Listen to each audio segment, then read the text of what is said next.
Boa noite a todos, bem-vindos a mais um podcast no Dois Dedos de Conversa. Hoje temos o Cleiton Ferreira Cruz, que fez carreira 8 anos em Portugal, a boleia de um pé esquerdo, pé canhão, que trouxe em 1999-2000 ao Santa Clara e que catapultou para o Futebol Clube Porto ao cabo de 13 jogos e 9 golos nos açorianos. Apesar de ter jogado noutros emblemas, como o Sporting, Clube de Portugal, o Futebol Clube Famalicão ou o Vitória Sport Clube, foi nos Dragões que Cleiton ganhou todos os títulos internos e ainda uma taça UEFA sobre a alçada de José Mourinho. Por favor, deem as boas-vindas ao ex-dragão Cleiton. Cleiton, já estamos em direto. Olá, Cleiton. Desde já, obrigado por teres aceito este convite. Eu sei que no Brasil é fim de tarde, foi assim uma confusão de horários, etc., mas faz parte. Quando estamos do outro lado do mundo, né, quase do lado do mundo, do outro lado do Atlântico, há esta diferença de horários. Muito obrigado por teres aceito este convite. Espero que esteja tudo bem contigo. Olha, Cleiton, como é que surgiu esta paixão pelo futebol? Primeiro, boa noite. É um prazer estar a falar com toda a gente aí em Portugal, principalmente, onde eu fui muito feliz, né? É um lugar que me encanta muito. Até hoje eu tenho um filho a jogar aí agora, então estou sempre presente e é sempre uma honra e um prazer estar a falar aí com o pessoal e poder bater uma resenha, né? No Brasil, falar resenha. Falar de coisas boas e do passado e, enfim, falar de futebol. Então é um prazer estar aqui. Desculpa o horário, eu me atrasei um pouco. Não há problema. Eu fiz um bocado de confusão com os horários, enfim. mas cá estamos. Olha, Cleiton, eu sei que nasceste em São João de Paraíso, uma pequena cidade do estado de Belo Horizonte, não é? Tu, em ter idade, mudaste de sítio e saíste da tua casa, da casa dos seus pais, aos 13 anos para o Atlético Mineiro, não foi? Como é que os teus pais reagiram a esta mudança? Na verdade, é aquele sonho de criança, né? Então, nós aqui no Brasil, 99% dos miúdos têm esse sonho e comigo não foi diferente. E na rua falava pro meu pai que deveria me levar, me dar uma oportunidade. E eu convivi com aquilo durante muito tempo, dos 7 anos até os 13 anos. Aos 13 anos, meu pai um dia me pegou pelo braço e disse: olha, então vamos lá. Na verdade, ele foi a parte mentora disso aí, porque ele teve a coragem. Aos 13 anos, eu era uma criança ainda e me levou para Belo Horizonte, a 800 quilômetros de distância. Fui morar na casa de pessoas que me acolheram muito bem e não eram da minha família, não eram conhecidos, e ali fiquei. Foi excelente, foi um começo e foi mesmo muita coragem da minha família me permitir aquilo, e minha mãe chorava muito. Mas enfim, o futebol exige isso, hoje mais ainda, né? Quanto mais jovem sair, melhor. Eu fiz isso no tempo certo e sou muito feliz por ter tomado aquela atitude e principalmente pelos meus pais terem me dado total apoio, mesmo em condições que nem favoreciam muito. Então a gente tinha as dificuldades financeiras, né? E a gente encarou isso de uma forma muito... A família inteira encarou isso e foi um sucesso. Até porque tu, atualmente, os papéis estão invertidos, não é? O teu filho, o Cleiton Júnior, está em Portugal e o pai está no Brasil, não é? Qual é essa inversão de papéis? Ou seja, que sentimento também tens tu como pai agora, não é? Ver um filho novo, tem 20 e tal anos, 21, não é? Se não estou em erro. Isso. Certo? Que joga no Amarante, julgo eu que joga atualmente no Amarante Futebol Clube, certo? Ou estou errado?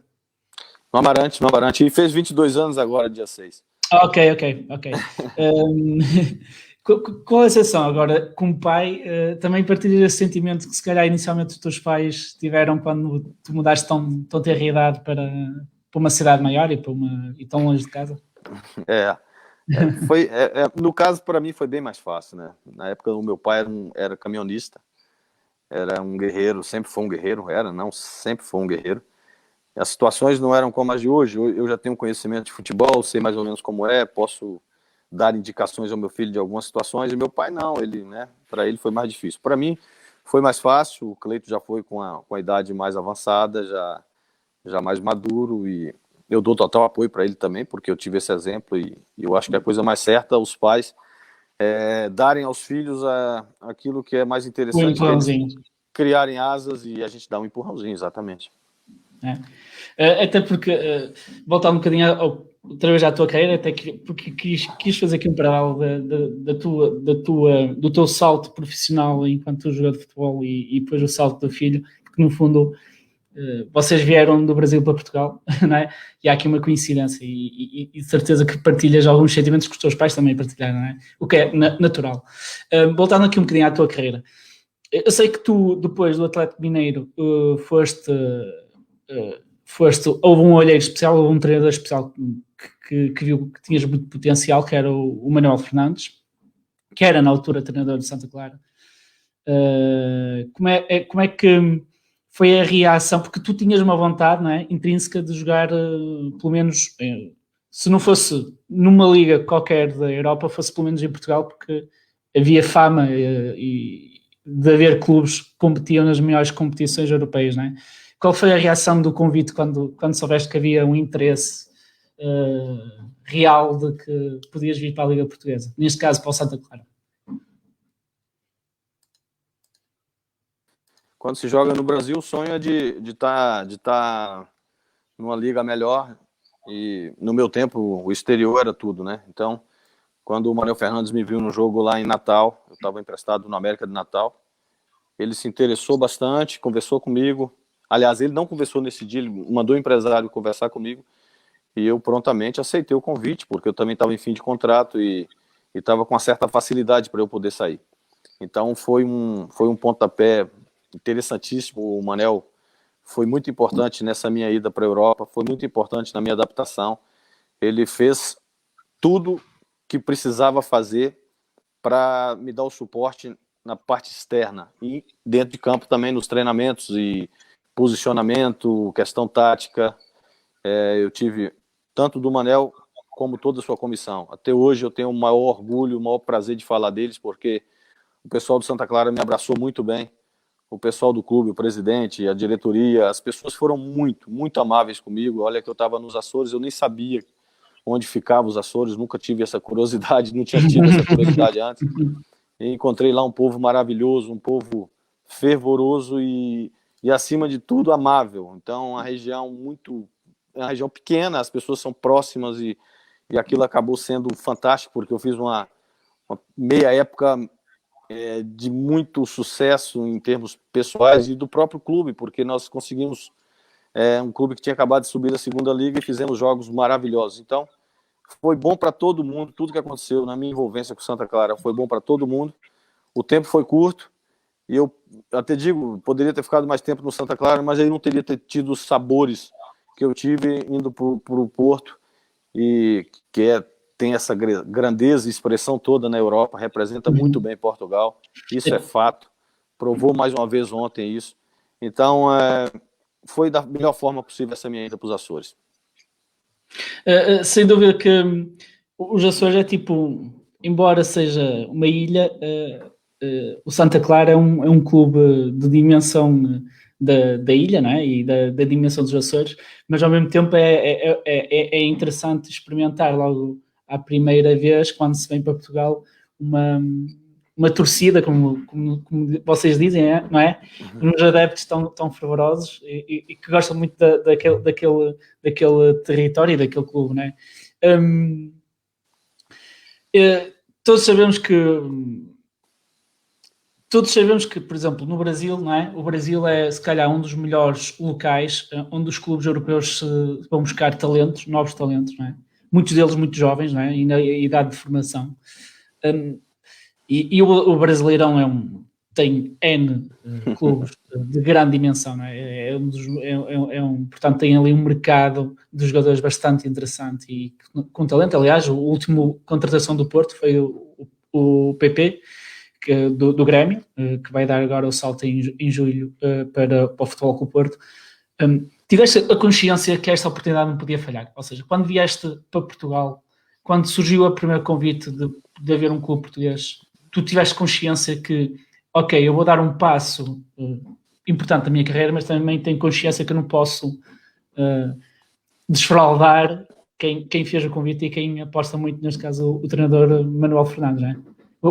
Qual foi esse sentimento de responsabilidade ainda maior, de dares um passo maior para a tua carreira pessoal e que ao mesmo tempo não podias falhar porque era uma oportunidade única de estar a jogar já num campeonato europeu e neste caso no Santa Clara? Essa sua pergunta é interessante porque no meu caso foi muito especial em relação a isso, porque eu me profissionalizei. Desculpa interromper-te, Cleiton. Até porque há muitos jogadores brasileiros, não é? Não brasileiros, de outras origens, que muitas vezes vêm com fama, não é? Com fama, mas depois desalinham-se, não é? E depois desfraudam um bocadinho o espírito de contratação daquele jogador e de que motivos levaram aquele jogador, não é? Desculpa interromper-te. Exato, eu vou começar por falar uma coisa interessante. Eu me profissionalizei no Atlético Mineiro com 17 anos. Eu era uma grande expectativa daquele clube, que é um clube grande aqui no Brasil. Foi uma fase muito difícil do clube e acabei por não me firmar lá. Fiquei lá 5 anos, era prata da casa e acabei participei de vários brasileirões. Disputei 5 brasileirões, entrando, era suplente, enfim. E acabei por não explodir ali. Quando eu vou para o América de Natal e aparece o convite de Portugal, eu já era um jogador maduro. Aos 23 anos era maduro, porque eu já tinha passado por momentos no futebol que me fizeram amadurecer. Então, quando eu chego no Santa Clara, eu já fui com essa intenção que você disse bem. Eu tinha aquela mesa virada, virei a mesa e falei, eu não posso voltar novamente a me frustrar e frustrar as expectativas de quem apostou em mim. Então, basicamente foi isso. Eu sabia que eu tinha possibilidade de fazer bem feito aí, me dediquei ao máximo e as coisas aconteceram. Em relação ao jogador que sai do Brasil, bem rotulado, arrebenta no Brasileirão, vai com o nome para Portugal, às vezes eu penso que às vezes a frustração maior que acontece com eles é porque tem-se uma ideia que o campeonato português é frágil, é fraco, é de uma dimensão menor na Europa. E eu sempre digo isso aqui com os meus amigos. Jogar o campeonato português é muito difícil. Ele tem suas peculiaridades. O futebol português é muito disputado, é muito aguerrido, é de muita entrega. O futebol português é muito tático, tem os melhores treinadores do mundo, a melhor escola, para mim, do mundo hoje chama-se Portugal, escola de treinadores. O futebol com tática, o futebol como ele é.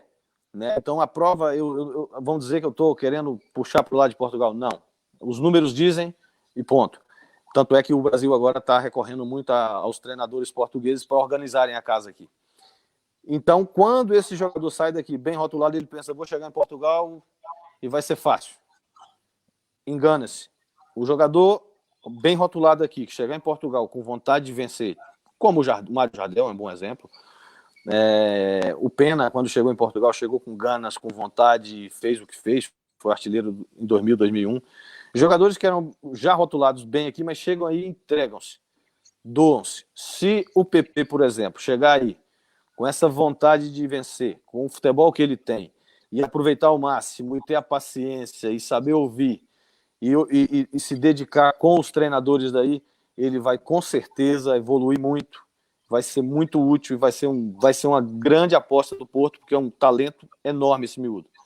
A mesma coisa eu digo do Cebolinha, que chegou no Benfica, que era um mágico, as coisas estão demorando a sair aí, mas ele levando a sério, ter paciência de às vezes ir para suplente, às vezes não ser utilizado, o treinador fazer as suas escolhas, ele ouvir, administrar bem isso, esse espaço de tempo para se adaptar, é também um jogador espetacular. Então eu penso, da minha forma de pensar, acho que o detalhe é esse, é chegar e encarar as coisas como elas são, porque o campeonato português é muito, muito difícil de se jogar, ele tem suas coisas próprias e então essa é a minha forma de pensar em relação ao futebol português. Sem dúvida, concordo plenamente contigo, porque tanto como muitos jogadores que vieram do Brasil e de outras nomeadamente sul-americanos, essencialmente sul-americanos e norte-americanos, portanto ali estamos a falar da Colômbia, etc. Todos eles tiveram a sua fase de adaptação a uma realidade nova, né? E às vezes demora um bocadinho a expulsão do jogador, né? Sem dúvida que é uma realidade e passaste perfeitamente por essa situação, não é? Até porque tu, no Santa Clara, marcaste 9 golos em 13 jogos, não é? Em que começaste logo a despertar, logo nos primeiros meses no Santa Clara, o interesse de vários clubes. Tu, tu numa entrevista no Porto Canal disseste que um dia querias jogar no Futebol Clube Porto, que era ali que querias jogar, embora tivesses propostas de outros clubes, também isso é verídico. Quando recebeste a proposta real do pentacampeão Futebol Clube Porto, portanto era penta, ele era o clube que tinha 5 campeonatos, como é que foi gerir portanto, as emoções com este convite? Porque era uma intenção tua, não é? Tu no Santa Clara tinhas lá, estavas a jogar, estavas concentrado, estavas focado em fazer o teu papel, mas depois havia sonhos que ainda estavam por cumprir, nomeadamente dar o salto para um dos grandes da Liga Portuguesa. Quando soubeste que houve a real intenção do Futebol Clube Porto e a proposta, como é que geriste depois estas emoções todas? Eu tinha essa ideia de jogar, tipo, uma vez nós passamos próximo ao Estádio do Dragão e as pessoas primeira vez que eu passei lá perto, os jogadores do Santa Clara disseram, olha, aqui é o Estádio do Porto e tal, e veio a minha cabeça, falei, puxa vida, porque eu via nos jornais e tal, e eu tinha realmente essa vontade de jogar no Porto, apareceu a oportunidade, e claro, eu fiz a escolha, né, eu tive propostas e tal, e eu fiz a escolha de ir para o Porto, sim. Foi uma escolha muito pessoal, eu tinha aquela vontade. Quando eu fui assinar meu contrato, por exemplo, eu não pedi diferenças salariais do que eles me propuseram, eu aceitei de imediato. Eu via aquilo como um grande desafio e eu respeitei muito aquela entidade, como fiz com os outros também. Quando se joga no Santa Clara, como eu estava no Santa Clara, muita vontade, o Manel Fernandes fez um esquema de jogo que eu me encaixei muito bem. Eu sabia que eu ia chegar no Porto e ia ser diferente pela dimensão dos clubes também, pela grandeza do clube, pelos jogadores que ali estão. Isso é natural, não desmerecendo dos outros clubes menores, é natural, isso é fato. E me lembro de chegar no Porto, por exemplo, foi recebido lá tinha uma forma de receber os jogadores, né? O Paulinho Santos, eu vi ali jogadores como Vitor Bahia, Capucho, Jorge Costa, secretário, inúmeros Domingos.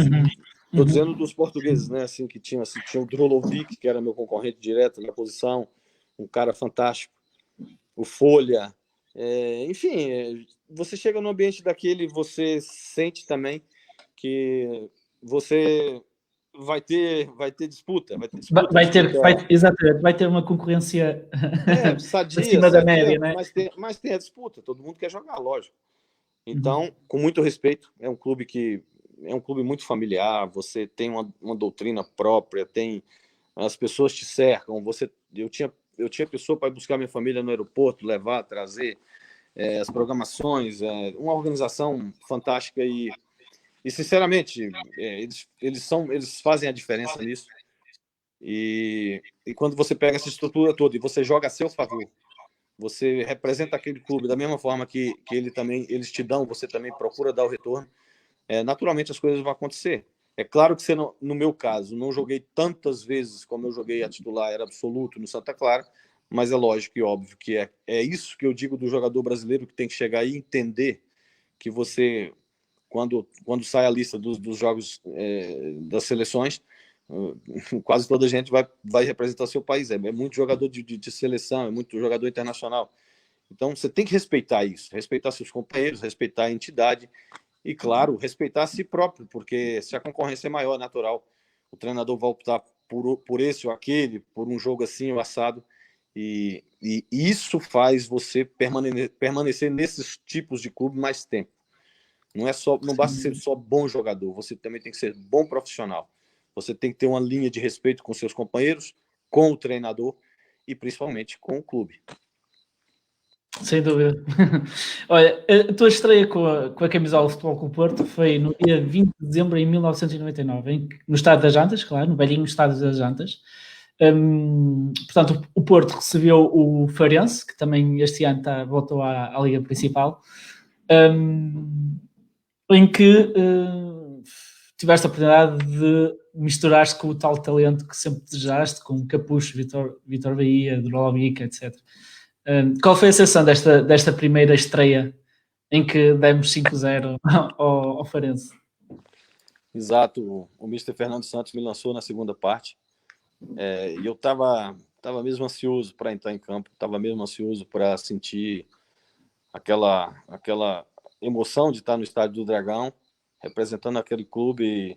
E o primeiro jogo, ele representa para você a realização de um sonho, de estar ali. E a partir dali as coisas o peso vai aumentar mais ainda, a responsabilidade vai aumentar mais ainda. Mas é um momento muito bacana, porque é um momento que você se sente presente realmente, fala, não, deu certo. Então, foi um momento muito interessante. Foi a minha entrada no clube que eu consegui ganhar 7 títulos com esse clube. Então, por isso só já mostra o que significou isso na minha carreira. Olha, apanhaste treinadores como Fernando Santos, certo? Otávio Machado, embora que o Otávio Machado teve muito pouco tempo, e depois tiveste Mourinho como os teus treinadores, não é? Pelo Futebol Clube Porto. Como é que defines a personalidade de cada um? O Fernando Santos talvez é o mais conhecido por ser muito calmo, não é? O Otávio Machado, se calhar nem tanto, por foi um treinador mais de transição do que propriamente de afirmação dentro do clube. E o Mourinho, o líder, não é? Como é que defines estes 3 treinadores que tiveste? Na generalidade, ajudaram-te a crescer, tanto como jogador como também como homem, porque no fundo a ideia também dos treinadores é que vocês cresçam enquanto jogadores, mas também saibam lidar com a vida, porque não é? Como é que defines estes três treinadores que passaram por ti? Veja bem, primeiro foi o Mr. Fernando Santos, né, que me recebeu, a primeira minha chegada no Porto. E é uma pessoa, como você disse, calmo, muito católico, muito fervoroso, né, na sua crença, e é uma pessoa inteligentíssima, sabe de táticas como poucos sabem. É impressionante a forma como ele fazia. Na pré-época, por exemplo, ele fazia umas reuniões sempre depois dos treinos, que a gente ia para fora, tinha tempo de estar junto. Depois do jantar, tinha uma preleção sempre de 1 hora. E a gente, quem prestava atenção e absorvia aquilo, com certeza, saiu muito enriquecido em relação ao futebol. Dentro de campo, calmo também. Tinha sua forma mais fechada de estar, mas nem por isso era aquilo que demonstrava. Uma pessoa muito bondosa, um coração puro. Eu tive a oportunidade de estar com ele quando eu já estava jogando no Chipre. Fizemos um amigável lá com a equipe que ele estava treinando na Grécia. Falamos um bocado sobre isso. Depois que o tempo passou, eu disse a ele que o quanto ele foi importante na minha formação como atleta e como homem. Saber sentir as coisas, saber ser responsável, tirar aquela agressividade que a gente tem às vezes quando está chateado por isso ou por aquilo, enfim. Crescimento mesmo. Então é um cara fantástico. O Otávio, como você bem disse, explosivo. Ele chegou naquela transição, foi tudo. Joguei muitos jogos com ele, tive muitas oportunidades com ele, não posso reclamar em nada, né? Porém, ele não é comigo, ele era muito explosivo com quem cercava, era meio desconfiado demais, ele achava que isso e aquilo, enfim, da natureza dele, mas nunca me fez mal nenhum, não tenho nada contra ele, é a forma dele estar, entendeu? E a gente tem que administrar isso muito bem. O José Mourinho veio, né? Estava muito novo ainda como treinador principal e chegou com aquela revolução toda que ele fez no futebol, né? Ele revolucionou o futebol. Muitas palavras que se ouvem até hoje, ele foi o primeiro a me dizer, a mim e ao grupo, né? A primeira vez que eu ouvi falar em transições ofensivas, defensivas, aquela coisa toda, ele era muito preciso, ele era muito minucioso, detalhista. Então ele implantou uma forma, quando a gente pensa que não tem mais nada a aprender, ainda veio o Mourinho e fez ali coisas maravilhosas, abusado, audacioso, visionário. Até porque quando, com a vinda de Mourinho, porque ele conseguiu fazer um União Leiria, não é? Um União Leiria fazer um campeonato espetacular. O Mourinho tinha a missão de reconstruir uma certa... Porque até convinhamos dizê-lo, porque durante 3 anos o Porto não ganhou nenhum campeonato. Portanto, foi uma vez o Boa Vista, depois 2 vezes o Sporting. Fez o bicampeonato, penso eu. E o Mourinho teve aquela missão específica de reconstruir uma certa mentalidade a Porto que tinha desaparecido com esse tempo todo, não é? Com esses 3 anos. Até porque, convenhamos, tínhamos Jorge Costa, tínhamos capitais de excelência, tínhamos jogadores de excelência, mas depois faltava o treinador que desse o clique, que fosse ao pormenor e que pusesse as peças a jogar na máxima da força, né?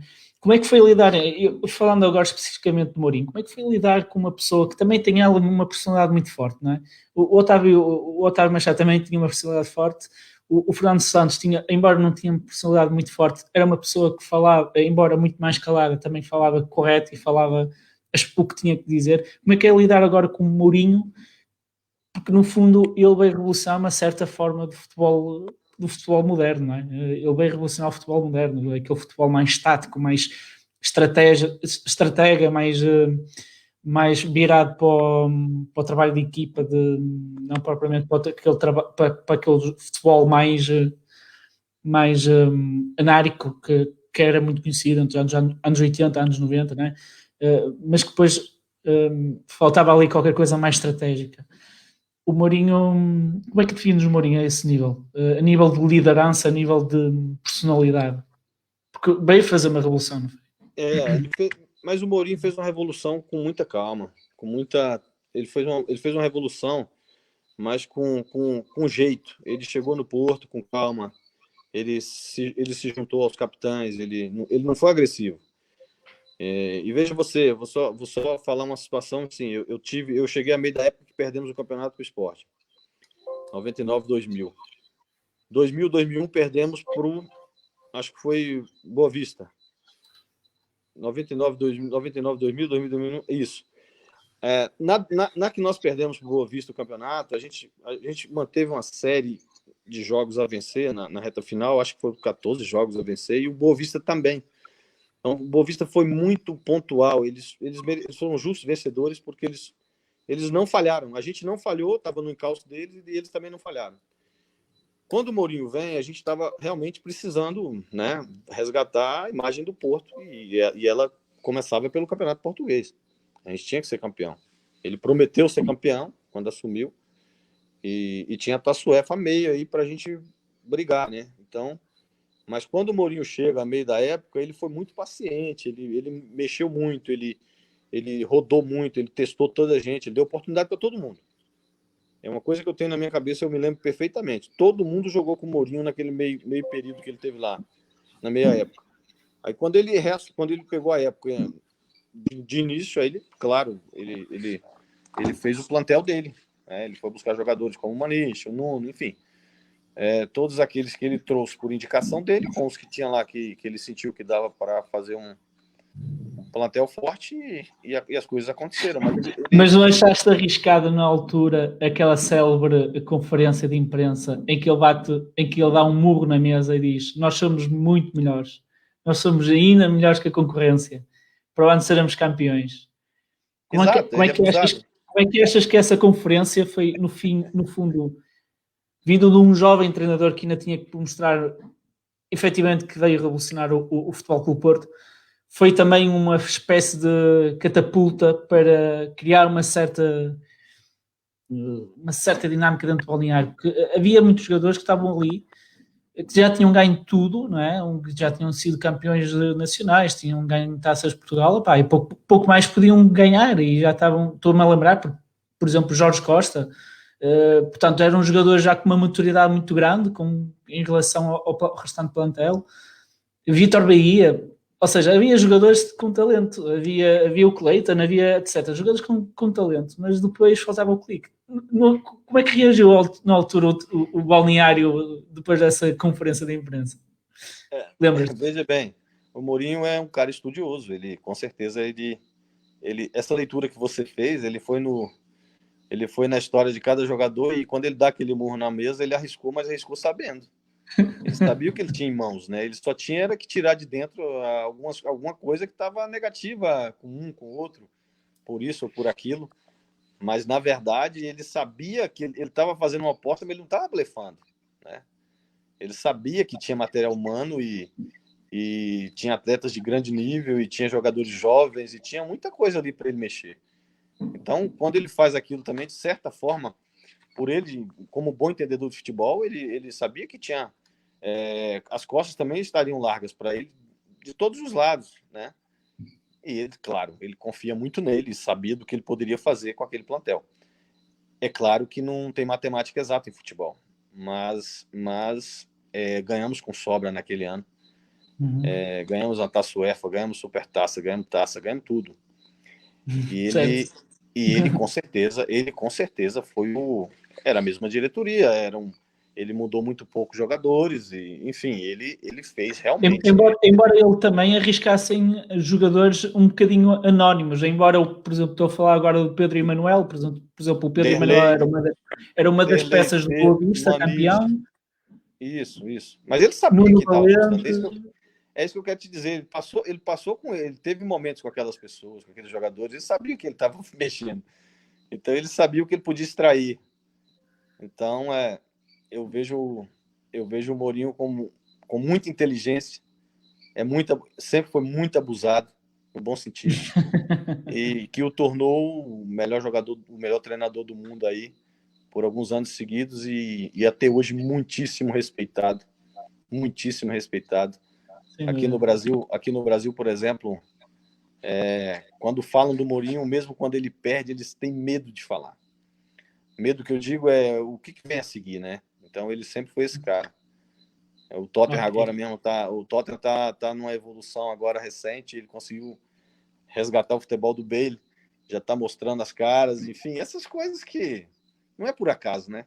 Então eu tenho que encher a bola desse cara, porque realmente a última vez que eu falei com o Mourinho foi em 2011, lá no Chipre, nunca mais o vi, não tive oportunidade, mas eu falo isso aqui por orgulho de ter sido jogador dele por uma época e meia, por orgulho de poder conviver com ele, e com certeza é uma pessoa que respeita demais todos os atletas que passaram com ele. Eu vi isso, eu tive a oportunidade de ver isso inúmeras vezes, então eu tenho que rasgar elogios a ele, né? Com certeza não estou fazendo média, mas também não posso ser injusto. Olha, voltando um bocadinho de cá à tua carreira e já entendemos a pessoa especial, o special one que Mourinho é, e como líder, como treinador, e nunca o deixará ser. Todos sabemos a personalidade forte e o talento enquanto treinador e enquanto pessoa. Agora falando um bocadinho mais de ti, tu, portanto, tu com o teu pé esquerdo, né? És esquerdino nato, és como eu também sou esquerdino. Na Liga dos Campeões houve um célebre jogo com o Hertha de Berlim, que marcaste o único golo da vitória e que nos passaste e que nos ajudaste a passar para os quartos de final da Liga dos Campeões 1999-2000. Coincidência ou não, ontem também passámos para os quartos de final da Liga dos Campeões. Que sentimento tu tiveste ao facto de teres contribuído para a passagem de uma eliminatória na maior liga do mundo de futebol? São fatos assim que ficam na memória da gente, né? Eu tava suplente naquele jogo, a gente estava fazendo um bom jogo. Já. Aí, no intervalo de jogo, eu ainda pensava, vamos ganhar esse jogo bem. Tá, vamos fazer um bom jogo. Mas o gol não estava saindo e eu quando volto para o segundo tempo no banco de suplentes, eu pensei, puxa vida, que vontade de entrar nesse jogo, porque era o primeiro, né? Era o primeiro. E era meu sonho de criança, né? Meu sonho de criança, assim, aquela coisa. Eu estou falando de uma época onde não havia internet, não havia toda essa conexão. Aqui no Brasil era tudo muito remoto. Então, a Liga dos Campeões é como se fosse um campeonato de outro planeta, né? Eu estava tendo aquela oportunidade e pensei, puxa, hoje parece que vai ser hoje. E eu entrei, foi a primeira vez que primeiros toques que eu dei na bola. O Paulinho Santos me passa a bola e eu fiz ali dei uma arrancada, que era uma das minhas características, né, em drible, não em força, porque força eram os jogadores deles, todos enormes, os alemães todos enormes, e eu fui muito feliz até na hora de finalizar, que foi um leve toque. Foi assim, uma benção mesmo, porque começar numa Liga dos Campeões daquela forma era impensável, né? Queria estar ali dentro dos minutos para poder para compor, né? E acabei saindo como a estrela daquela noite. Foi Certo, ótimo, certo. foi lindo. Eu nem Foi falo isso por espetacular. mim. É a minha emoção de poder ajudar o Porto a passar por... Poxa, falar para isso para meus amigos aqui hoje, a gente no churrasco e tal, fica toda a gente assim a me olhar e eu digo, olha, são histórias que eu conto nem com... O meu maior orgulho foi ter ajudado meu clube daquela forma, numa noite mágica, e é uma série de sentimentos, sabe? E depois relembrar toda a minha infância, você volta no tempo, lembra como é que você começou, a dificuldade que a vida era. Enfim, foi muito emocionante e, claro, inesquecível. Eu consegui fazer gols na Liga dos Campeões, gols de belo efeito, né? Fiz gol contra Buffon de falta, fiz gol contra o Celtic, que eu troco uma tabela com o Deco e faço um gol também muito bonito. Eu tive o privilégio de usar meu pé esquerdo bem em jogos da Liga dos Campeões e em vários jogos da Liga dos Campeões. Fiz bons jogos na Liga dos Campeões. Representei muito bem o meu clube. Isso, para mim, é um motivo de muito orgulho. Sem dúvida que espalhaste muita magia nos ravados. E o facto de... E isto também é um bocadinho o que define o Porto, que é, embora normalmente haja um 11 base, todos contam, e mesmo aqueles que estão no banco têm a oportunidade também de brilhar e têm a oportunidade, e devem aproveitar sempre as oportunidades, não é? Olha, portanto, tu tiveste 3 épocas e meia no Futebol Clube do Porto, não foi? Marcaste 26 golos em 117 jogos oficiais. Conquistaste 7 títulos, 2 supertaças, Carlos de Oliveira, 3 taças de Portugal, 1 campeonato nacional e uma taça UEFA. Algum dia acreditavas que em pouco tempo irias ganhar de repente uma das maiores competições da Europa, a taça UEFA? Agora é a Liga Europa. Era impensável para mim, né? Quando cheguei em Portugal, ter tido um palmarés desse, mas... E aí eu volto no tempo e te digo, por mais que por mais que o Santa Clara me abraçou, por mais que eu goste daquela gente, por mais que eu goste daquele clube, por tudo que aquele clube fez por mim também, naquele pouco tempo, eu tinha que sair dali, porque tem muita gente que não entende isso até hoje. Tem muito açoriano que às vezes fica chateado quando eu digo que eu sou portista, mas não quer dizer que eu não gosto de Santa Clara, não quer dizer que eu tenho maior gratidão àquele clube, mas eu tinha que sair daquele clube para essas coisas acontecerem, porque eu espero que o Santa Clara chegue nesse patamar um dia, mas naquela época, e o Santa Clara tem evoluído muito, tem se estabilizado, e isso é bacana. Mas naquela época eu tinha esses sonhos de ganhar títulos, de jogar a Liga dos Campeões, de estar nesse ambiente, jogar contra Real Madrid, Barcelona, Bayern de Munique, Juventus, enfim, essa coisa gostosa que o futebol proporciona. Eu tive que sair do Santa Clara e ir para o Porto e vou responder para você novamente. Para mim era impensável tudo isso que eu vivi no Porto, por isso que eu sou tão grato àquele clube e me tornei portista naturalmente. Não tinha que ser diferente. A forma como me trataram, como me tratam e como fui feliz ali, isso era natural, né? Não que eu não goste do Sporting que eu tive lá, por exemplo, mas fui infeliz, foi uma época atípica para mim, não conseguia, as coisas não saíam, não vou culpar treinador, o clube, nada disso. O clube é grande, o clube é enorme, tem uma torcida maravilhosa. Eu não consegui retribuir, eu não consegui ser feliz lá, né? Não ganhamos título, não ganhamos nada. Mas eu também não fui mal profissional. As coisas não aconteceram. Futebol é assim. Certo. E o teu caso foi caso de muitos jogadores que passaram pelo Porto e depois foram para o Sporting, para o Benfica. Ou seja, nem todos, quando se vai com a perspectiva de mudança de clube, é que seja ainda melhor. Né? E nem sempre é fácil essa adaptação, essa mudança.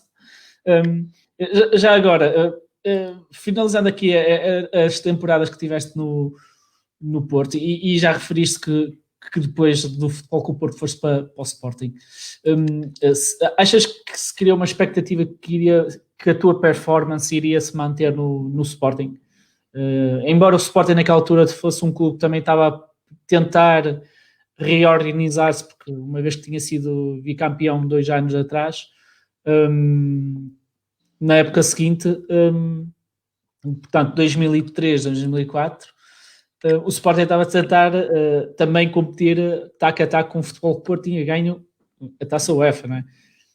Essa mudança também, o que é que sentiste com essa mudança? Sentiste um balneário diferente, um clube diferente? Como é que Veja foi bem, essa? quando eu saí para o esporte, o próprio José Mourinho falou, olha, você tem lugar aqui no plantel, tal, vai sair por quê? Aquela coisa. Eu falei, pô, eu não tinha jogado muito naquele último ano, né? No ano da Taça UEFA. Eu comecei a titular, tive uma lesão 3 meses, depois voltei, mas não consegui jogar. Eu vi que ia ser difícil de jogar. Ia ser mais difícil de jogar. Mas não que o esporte tinha jogadores inferiores. Nós estamos falando de um plantel do esporte, tinha Sapinto, João Pinto, Rui Bento, Paulo Bento, Pedro Barbosa, Rogenbach, Liedson, Polga. Tinha o Beto também, não? O Ricardo na baliza, o Beto capitão. Enfim, jogadores enormes. Tinha o Cristiano Ronaldo. E de seleção também. E de seleção. Tinha o Cristiano Ronaldo. Exatamente. Jogos, mas já com a expectativa que ia ser vendido. Aí eu criei a expectativa que ele saindo, eu poderia ter a oportunidade de brigar pela vaga que ficasse. Tinha o Télio, né? Quiroga. E acaba que eu chego lá, um ambiente bom, me dei bem com toda a gente. Não tem nada a reclamar daquelas pessoas. Me convivi maravilhosamente bem no clube. Futebolisticamente não saíram, as coisas não estavam saindo, não estava bem. E acabei por não ficar lá.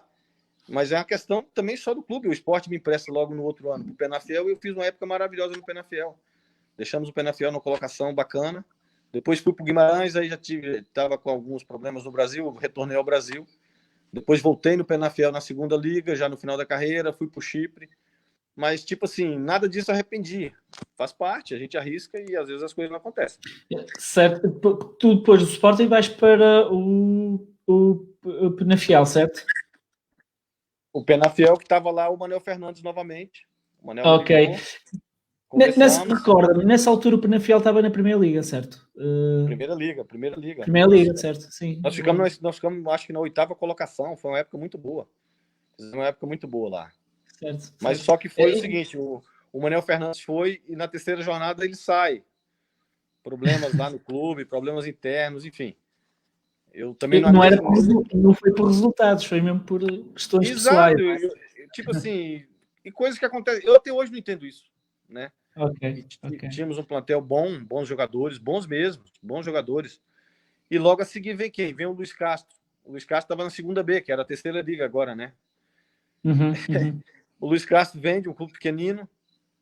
Pô, um cara fantástico, bacana, inteligentíssimo também. Inteligentíssimo. Já o era no Penafiel, atenção. E pega a nossa equipe, abraçou com alguns jogadores ali, vambora. E fizemos uma época maravilhosa no Penafiel para a dimensão do clube e pelo investimento que o clube fez. Certo, sim, sem dúvida. Muitas vezes perde-se a motivação porque mudança de treinador também é uma mudança de ideias, não é? E uma mudança de tática e portanto um jogador que se calhar até era muito utilizado por um determinado treinador deixa de ser tão utilizado, ou seja, a motivação vai-se perdendo. Sem dúvida que isso vai provocando impacto. Esperamos que o Penafiel um dia volte também à Primeira Liga, como o Feirense já está na Primeira Liga. Diz-me uma coisa, depois do Penafiel foste para o Vitória de Guimarães? Vitória Guimarães, Vitória de Sport Clube, que é que eles gostam que seja tratado. Exato. Fui pro Vitória, um ambiente muito bom também. Tava lá o Jaime Diz-me uma coisa, acho que, na minha opinião, o Vitória é um grande clube e tem uma massa de adepta muito ferrenha. Que sentimentos ou que ambiente sentiste, por exemplo, isto fazendo a comparação, entre o ambiente da massa associativa, da torcida, né? Em relação, por exemplo, aos adeptos do Futebol Clube Porto? Como sentiste essa sensação? Porque eles são bairristas, tal como os adeptos do Futebol. Muito parecidos. Cada clube com sua dimensão, cada clube com meu respeito, mas uma torcida fanática, os adeptos fanáticos e nos treinos e até em casa, batiam até a porta da casa. Olha, vamos embora. E não estava a correr bem a época, não estava a correr bem. Tivemos mudanças de treinadores e tal. Mas um clube que, sinceramente, é um clube que está aí, é um clube que tem chegado sempre aproximado aí dos primeiros colocados e é um clube que tem tudo para brigar por coisas maiores. Porque certo. aquela cidade merece, aquela cidade de tensão merece, porque eles investem pesado no clube, eles entregam a alma. É bacana. Sem dúvida, É sem bacana. dúvida. É bacana, Eles, muito bacana. não querendo monopolizar muito aqui a conversa com o Vitória Guimarães, até porque não fiz muita investigação sobre o Vitória Sport Clube, lá. Eu sei perfeitamente que são muito conhecidos por esse apoio guerrido pelo clube, pelos jogadores, a exigência, ou seja, aliás, temos atualmente no plantel, ou tínhamos no plantel, vários jogadores que fizeram uma rota do género. Vieram treinar para o Porto, foram contratados pelo Futebol do Porto. Estou a falar do Marega, estou a falar do Hernani, que já está fora do plantel. Estou a falar do Otávio, que é Portanto, Marega e Otávio são atualmente dois titulares indiscutíveis e que ontem fizeram um grande jogo na Liga dos Campeões. Exato. E todos eles, antes de se afirmarem no Futebol do Porto, passaram pelo Vitória Guimarães. Ou seja, o Vitória Guimarães o Vitória Sport Clube é um clube onde se pode beber, ou como se diz aqui em Portugal, beber um bocadinho da mística, da exigência de ter adeptos que querem ganhar a todo custo. Achas que eventualmente, por exemplo, no teu caso, se em vez fosses para Santa Clara, para o Porto diretamente, e fosse Santa Clara, Vitória de Guimarães, e depois para o Porto, acharias, ok, dimensões completamente diferentes, não é? Mas acharias que em termos de massa adepta já estavas com um currículo e que já estavas habituado? Se fosse assim a tua carreira, em vez de Santa Clara, Futebol Clube Porto, Santa Clara, Vitória Guimarães e Futebol Clube Porto depois, o que acharias? Eu nem vou levar por esse lado, eu vou responder da seguinte forma. O jogador que joga no Vitória Esporte Clube e vai para o Porto já vai pronto. Em termos de pressão, em termos de exigência, de esse taco a taco. Os adeptos do Vitória de Guimarães, se tudo está muito calmo, eles estouram uma bomba. Então, nota-se logo que eles chegaram. Certo. Né? Então, isso conta muito. O futebol precisa disso.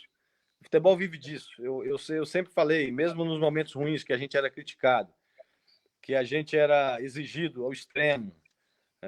No Futebol Clube do Porto, os adeptos entravam dentro do autocarro quando a coisa corria mal. Eu já vi o jogo da gente estar ganhando de 2-0 contra a equipe menor, considerada menor, e os adeptos avaiarem, querendo mais golos.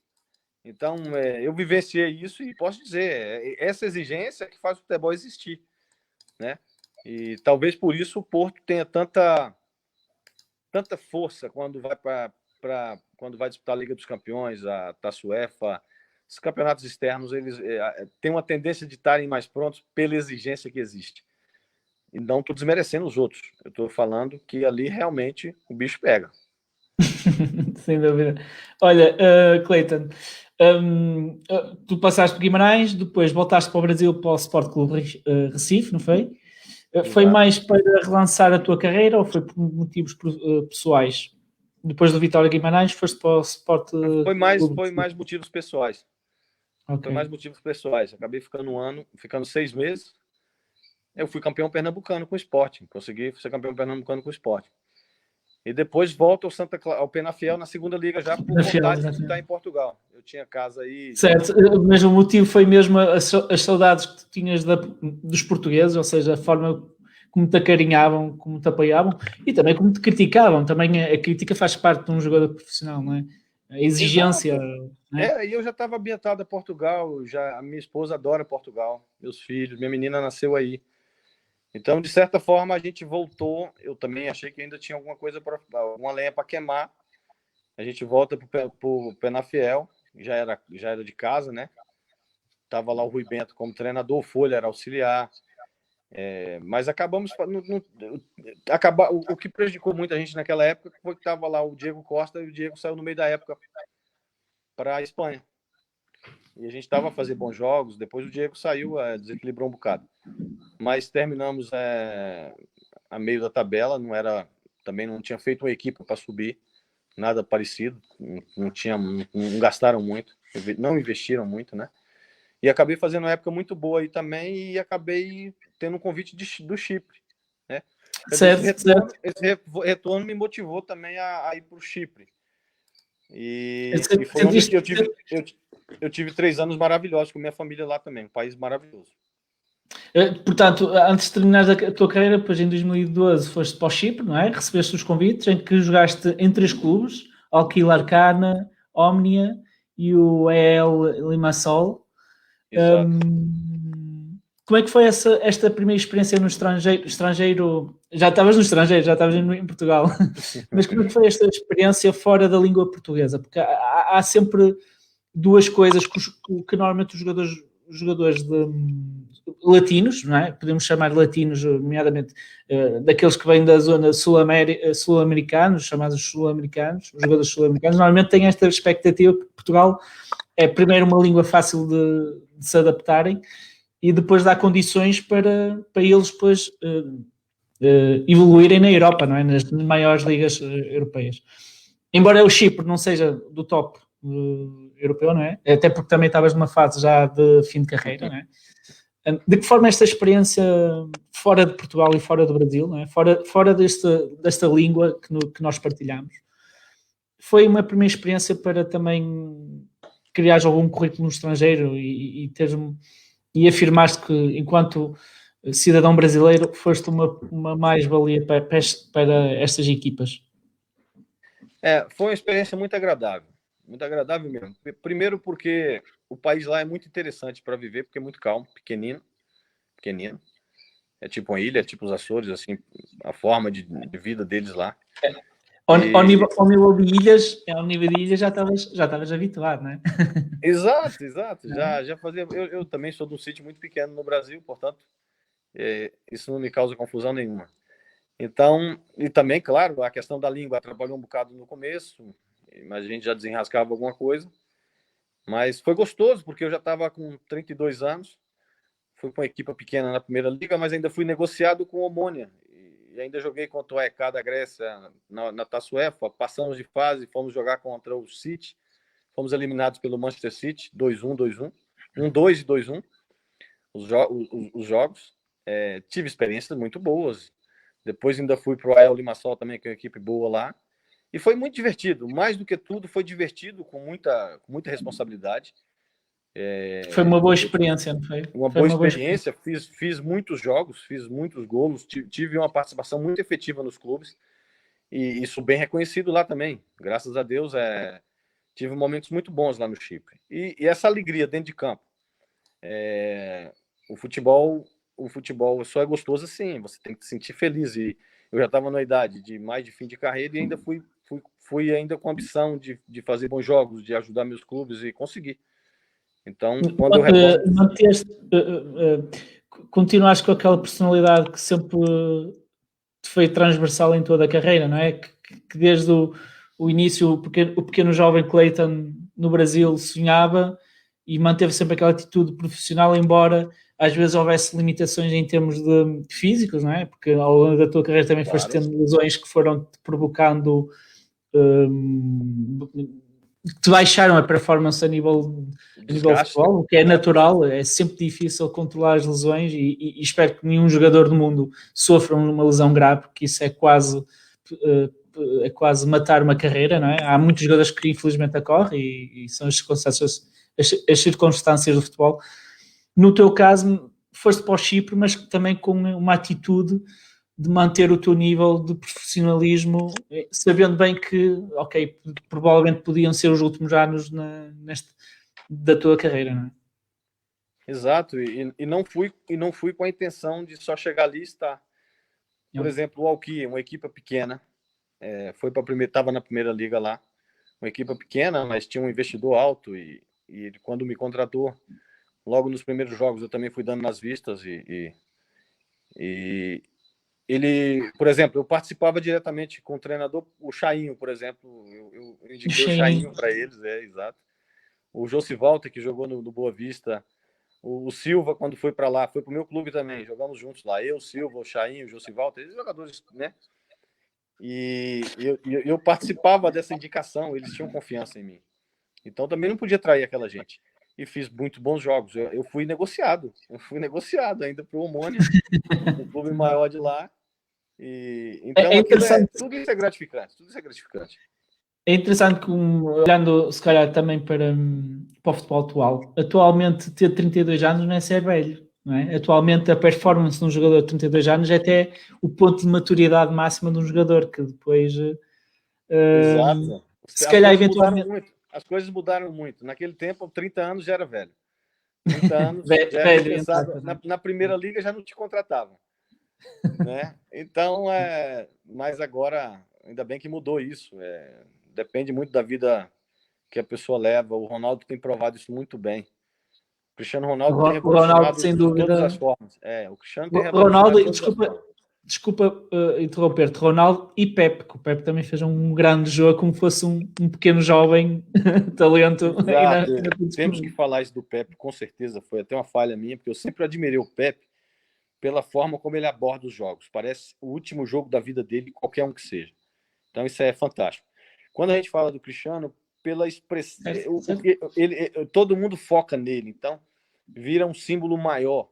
E ele tem feito muito bem isso, e tem sido um grande exemplo para que outros jogadores, que você nota que ainda tem muita lenha para queimar, e às vezes são preteridos em função da idade. E isso tem se apagado. Aqui no Brasil, muito isso. Eu acredito perfeitamente que o Ronaldo vai conseguir manter esta performance mais 2 ou 3 anos. Pela força e mentalidade que ele tem, é uma força da natureza, é um jogador excepcional. Ele não pode ser... Ele, o Messi, portanto, os jogadores excepcionais serão jogadores sempre excepcionais, não é? Jogadores de talento puro. Eu falo do Pepe, pronto, porque acho que o Pepe, embora nunca tenha sido o melhor jogador do mundo, é uma inspiração para muitos jovens que queiram ser centrais, ser jogadores de futebol. Sem dúvida que... Exato. É um exemplo, é um grande exemplo. O Pepe é um grande exemplo, né? Olha, assim mais já para terminar a nossa conversa, até porque eu ainda tenho mais 2 ou 3 perguntas para ti, mas também é só para te preparar também para não queimarmos aqui muito tempo, até porque também não te quero... eu sei que daqui a pouco se calhar é hora de jantar aí no Brasil. Mas está tranquilo.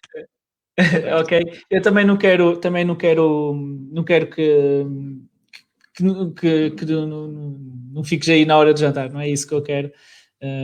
Até agradeço do fundo do coração esta compreensão, que até pensei que estavas no Brasil e tu se calhar pensavas que era alguém do Brasil a fazer um podcast contigo. Desculpa lá se não me identifiquei inicialmente. Aliás, eu sou da terra onde o Capucho nasceu. Eu sou de Barcelos, o Capucho também é de Barcelos. O Nuno Capucho, que também jogaste de futebol. Jogador enorme. Jogador enorme. Olha, eu gostaria aqui fazer aqui uma pergunta muito pessoal e se quiseres responder, responde. Não é nada especial, qual foi a tua maior mágoa na carreira enquanto jogador de futebol? Ou seja, aquilo que podias ter feito e não fizeste, ou aquilo que não aconteceu e que se calhar ficaste um bocado desiludido por não acontecer? Não, eu vou te responder. Força.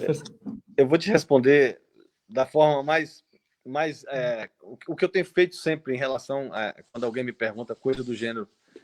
O futebol foi tão generoso comigo. O futebol foi tão fundamental na minha vida, na minha criação, na minha formação. O futebol foi tão generoso comigo em termos financeiros também. Não sou nenhum milionário, não, mas eu vivo bem com minha família e consigo estar bem na vida. E trabalho, tenho as minhas coisas para que eu possa trabalhar. O futebol foi tão generoso que é impossível eu dizer que o futebol me trouxe alguma coisa que me deixou mágoa. Eu posso ter tido uma raiva, eu posso ter tido um momento de uma frustração várias vezes e por aí, mais uma mágoa de eu chegar a referenciar alguma coisa em relação ao futebol. Eu não tenho direito de dizer isso, entendeu? Eu não tenho direito de arrumar um argumento desse tipo. Mas mas não ficou, por exemplo, o que já falaste há pouco, por exemplo, não te arrependeste um bocadinho de ter sido daquela equipa que foi campeã depois da Europa nacional e do mundo? Ou seja, foi campeã nacional, foi campeã da Europa, e depois foi campeã do mundo.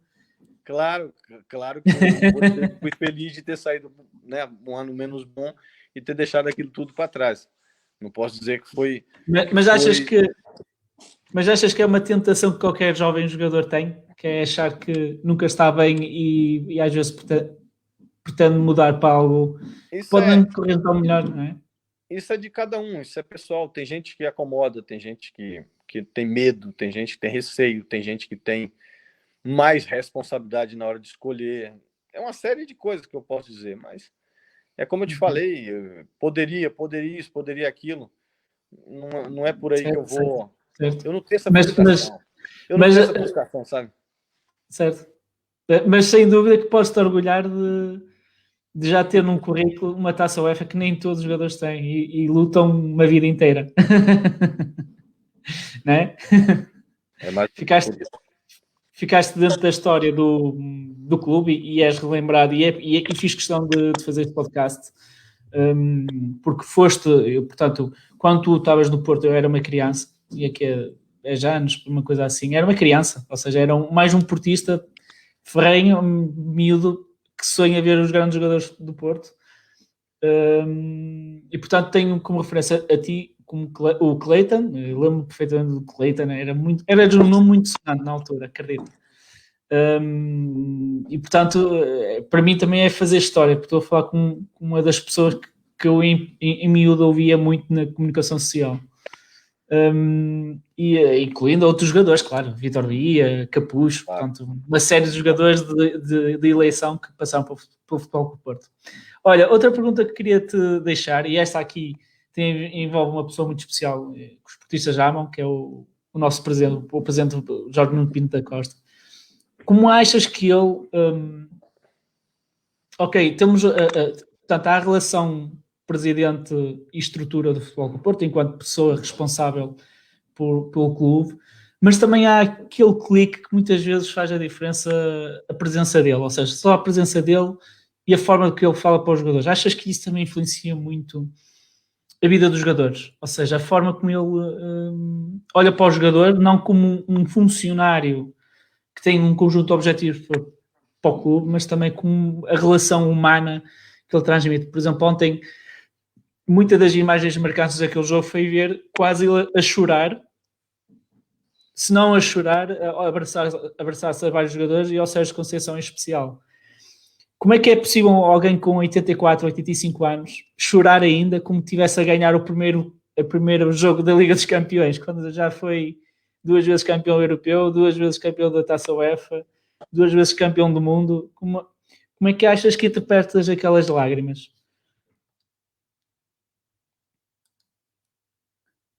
Ok, estamos aqui com uns problemas técnicos. Vamos ver se o Cleiton entra outra vez. Ok. Estou, Cleiton. Tá me vendo agora? Estou, caiu, mas já Teve uma fuga da internet aqui. Tá, faz parte. Mas eu ouvi bem sua pergunta e é uma pergunta interessantíssima, que é o seguinte: nada é por acaso, nada é por acaso. Quando você vê a história do presidente ao longo desses anos todos, vivendo esse clube intensamente, dia a dia, esse clube faz parte dele e ele faz parte eternamente, vai ser parte desse clube. Não é por acaso, né? Então é uma pessoa especial, é um presidente especial. No mundo do futebol é um presidente especial. Então sorte do Porto que ele é o presidente do Futebol Clube do Porto, né? Então essa questão do abraço ontem no Sérgio tem muito a ver com todas as críticas que vêm ao Sérgio, porque o Sérgio está a 10 pontos do Sporting, porque o clube saiu da taça com o Braga, a pressão interna ali, com certeza, o Caldeirão está fervendo, porque tem muita pressão interna, a gente sabe que tem. Futebol tem disso, né? Tem aqueles que preferem aparecer na hora da derrota e na hora da vitória não são capazes de dar um abraço. Então, ali é um desabafo de amigos, porque o presidente, eu sempre vi isso nele com os treinadores que ele escolhe. Pronto, são escolhidos e o presidente divide com eles realmente aquela função. Não na hora de escalar, não na hora, talvez, do dia a dia em alguns momentos, mas nos momentos cruciais. O presidente estava lá. O presidente estava lá abraçar o Sérgio, estava a chorar com o Sérgio, porque ele sente aquilo. Então, ele sempre foi muito participativo, ele sempre descia no balneário para conversar com a gente, estava sempre ali com aquela postura dele firme. E com certeza, você disse bem. A gente sentia bem com a presença dele, porque a gente sabia da importância dele, ele estava ali do lado. como você disse que quando miúdo você me via e via aquela imagem de um atleta que você admirava, isso faz o futebol viver, o futebol é isso é o bonito, isso é o meu respeito com você e com qualquer adepto do Porto vai ser isso aí, porque vocês fazem esse clube existir e eu tive o privilégio, a honra de vestir essa camisa um dia, de ser campeão, de vibrar, de ser vaiado, de ser... O futebol é isso. Nós não temos como fugir de um desses adjetivos. Então, essa é a dimensão desse clube e é por isso que eu sou tão... Quando eu falo do Porto, eu falo com esse imenso carinho. Porque realmente é um clube que tem muita coisa a ser seguida e se tivesse uma fórmula, todo mundo ia querer uma pitada dela, porque é uma forma que vem dando certo há muitos anos. Então, sem dúvida. Esse presidente ele é o que é, e quem gosta dele ou quem acha que não goste tem que engoli-lo, porque ele é isso aí. Sem dúvida. Olha, Cleiton, antes de passarmos para alguns comentários que os nossos seguidores foram fazendo, tenho aqui 2 ou 3 interessantes. Eu vou-te fazer a última pergunta mesmo, que é, portanto, vieste tipicamente aquele jogador do futebol de rua, não é? Que nasceu no futebol de rua, passaste por um grande clube do chamado Atlético Mineiro, que atualmente até tem o Hulk, que foi um grande jogador do futebol clube Porto, que agora é jogador. Exatamente. Eu vejo, o símbolo máximo desse clube é o Galo. Vocês consideram o Galo de Barcelos, não é? também, né? O Galo de Barcelos também, o Galo Barcelos, exatamente. É o Gil Vicente, aqui é o Gil Vicente que é o Galo Barcelos. Exato. E depois foste para Portugal sem deixar passar, dar uma perna ao Chipre. Isto é tipicamente a viagem que um jovem brasileiro faz na sua carreira profissional enquanto jogador de futebol. Que sugestões ou que se calhar conselhos até deixas a estes jovens que um dia, tal como tu, começaram na rua a jogar, acreditaram, lutaram e chegaram ao topo dos melhores clubes do mundo e ao topo da Europa? Como é que conselhos dás a estes jovens que um dia queiram também fazer este percurso? Essencialmente, eu digo, arrisquem, com dedicação, com empenho, com muita fé. E eu tenho sempre dito isso quando eu tenho oportunidades aqui, que eu dou alguma palestra, que alguém me convida para uma situação ou outra que tem jovens envolvidos, eu faço questão, porque a imagem que eu quero passar para eles é porque eu vivo numa região muito pobre do Brasil, eu venho de uma região muito pobre do Brasil, mesmo no interior, e onde as pessoas são desacreditadas, elas...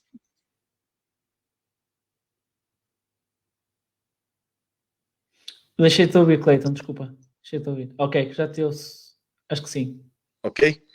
Ok, já te ouço. Eu venho de uma região onde as pessoas têm uma tendência de ser empurradas para baixo, né? Então eu procuro sempre pregar para eles isso aí, eu conto um pouco da minha história, e na minha história eu resumo para eles que é possível, né? As coisas são possíveis.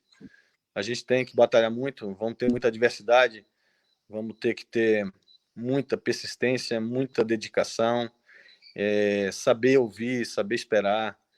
Então, e o futebol me deu tudo isso. O futebol é uma coisa fantástica. Hoje na minha empresa eu uso muita coisa do futebol: disciplina, regra, envolvimento em grupo, estar com pessoas, hora de tomar decisão, coragem. O futebol exige muita coragem.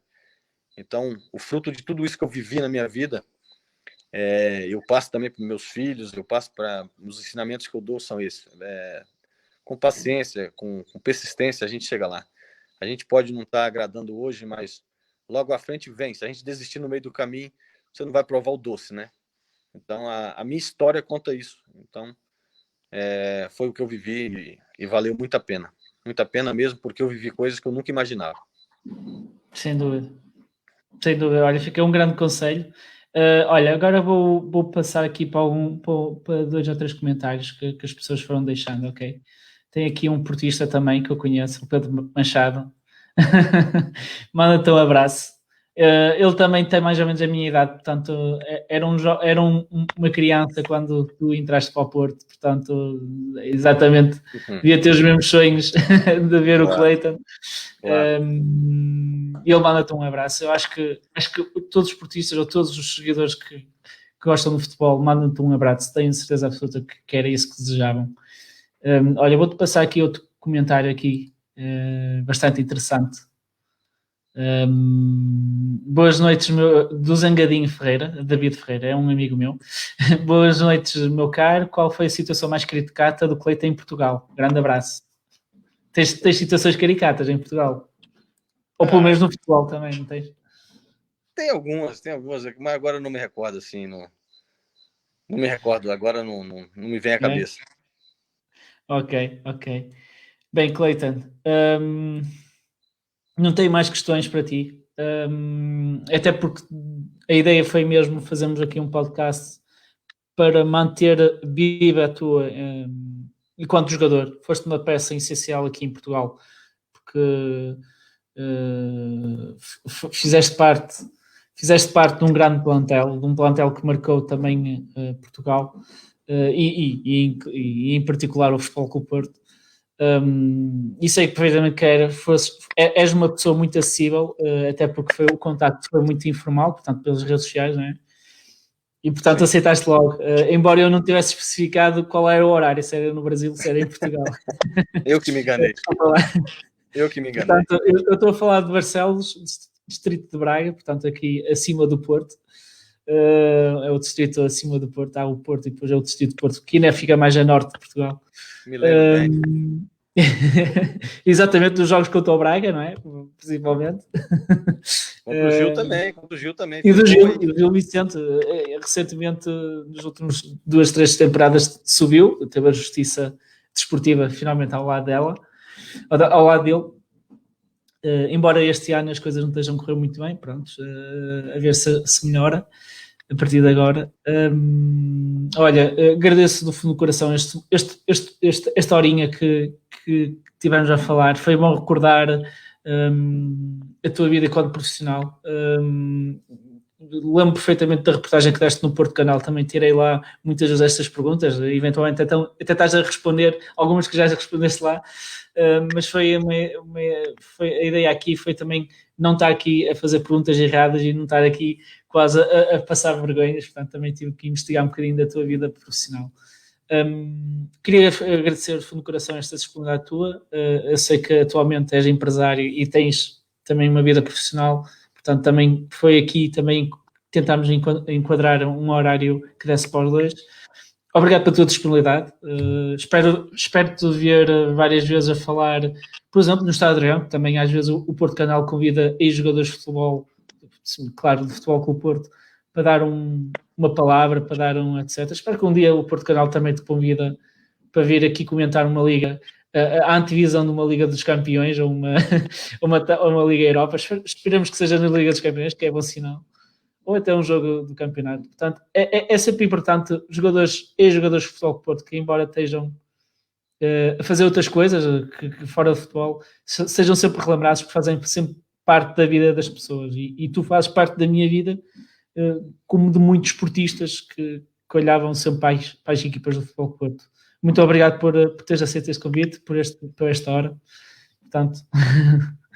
Eu que agradeço e fico muito lisonjeado com suas palavras e feliz e contente por isso. E como você disse, a gente que viveu do futebol, a gente que viveu o futebol intensamente, esse tipo de atitude sua é muito bacana. Eu vou estar sempre à disposição e sempre que estou em Portugal, um dos prazeres que eu tenho é ir no Estádio do Dragão. Fiquei muito triste com o falecimento do chefinho, do Reinaldo Telles. Ele sempre me recebia muito bem lá também. Tem o Cerqueira lá, que é muito meu amigo, sempre me dá uma moral lá. Então, eu estou sempre envolvido lá com o pessoal do Porto, mesmo porque, eu não posso negar, eu sempre disse isso, sou portista. Culpa minha, não relembrei o Reinaldo Telles, que era um amigo dos jogadores, não é? Muito próximo dos jogadores e foi muito... O sucesso do Futebol Clube Porto também, a dinâmica, o funcionamento interno do clube também passou muito pela mão dele, sem dúvida. Era o braço direito de Pinto da Costa. Braço direito. E não é espiritualmente, e não é. Portanto, é uma pessoa que está sempre a olhar por nós.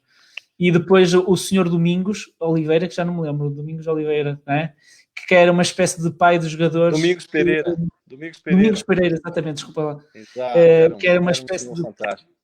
Era uma pessoa fantástica. A maioria das pessoas não devem saber de quem estamos a falar, porque já era uma pessoa já com muita idade, mas que era...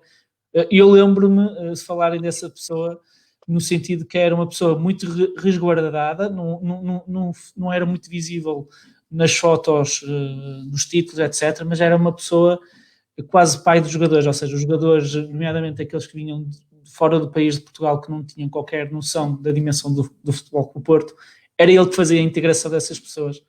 Ou seja, até tu tens noção de que houve aqui pessoas que infelizmente já partiram, mas que estão marcadas no coração de qualquer portista e qualquer Exato. jogador, não é? Eles eram pessoas à imagem desse clube, que vão ficar eternizados, né?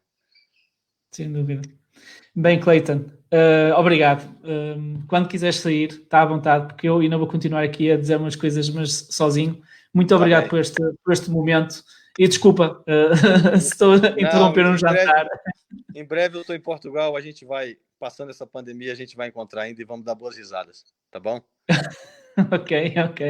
Espero que sim. Um dia no Estádio Dragão. Tá bem. Um abraço. Obrigado. Muito obrigado. Tá joia. Obrigado. Tchau.